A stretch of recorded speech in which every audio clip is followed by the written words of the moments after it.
If you have found this video, you're probably familiar with the story of Harlan Sanders shooting one of his business competitors. But you probably missed a few key details, as this story isn't highly publicized. Here's the full story of the Colonel Sanders shootout.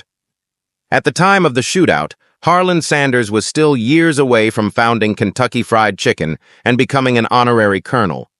But he had already leaned hard into the enterprising spirit that would help him build a fast food empire from the ground up. At the early end of the Great Depression, he started running a Shell gas station in Corbin and soon began publicizing it on the sides of barns around town. Sure, he could have stuck to billboards, but those were a favorite target among Corbin's many trigger-happy locals. In fact, gun action was so rampant in North Corbin that people called it Hell's Half Acre.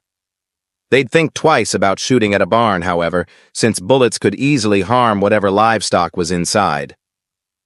When Sanders spotted a concrete wall on U.S. Route 25 just half a mile or so south of his station, he turned that into ad space, too. His sign comprised a giant arrow bearing the phrase, "North to Lexington," a clear message that gas was ahead.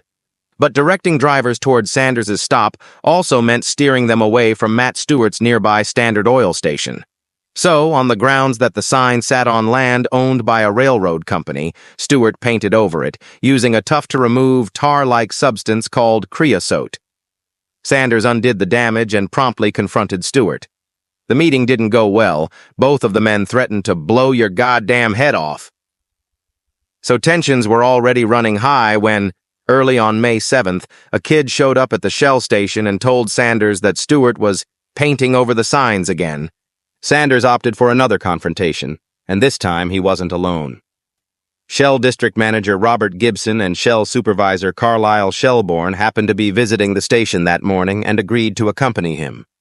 Accounts differ on the exact progression of the chaos that ensued after the group surprised Stewart painting over the sign, though Gibson seems to have exited the car and approached Stewart before his companions did. While it's unclear who drew their gun or fired first, Stewart claimed it was his opponent. When Gibson's pistol failed to go off, Stewart had time to defend himself. And defend himself he did. He fired several shots straight at Gibson, who crumpled almost immediately.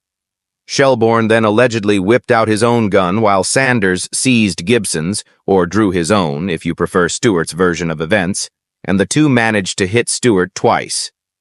The blows succeeded in halting Stewart's attack, but weren't severe enough to kill him. Gibson wasn't as lucky.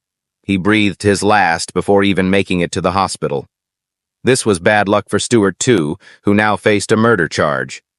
After recovering from his wounds and eventually standing trial in October 1932, the station owner was convicted and sentenced to 18 years in prison. His hapless streak was far from over. In July 1933, while Stewart was out of prison awaiting an appeal, he was shot and killed by a deputy sheriff who had come to arrest one of Stewart's employees. The details of the scuffle were murky, and a rumor even circulated that Gibson's relatives had commissioned the deputy sheriff to put the hit on Stewart. As for the future king of KFC, the shootout hardly even left a stain on his resume, which could partially be due to the fact that newspapers identified him as H.C. Saunders in reports of the incident. The charges against him and Shelbourne were dropped, and Sanders returned to his Shell station, where he soon established his first food enterprise. So there you have it. Next time you're enjoying the special blend of 11 herbs and spices, just remember, you can't make an omelet without cracking a few eggs.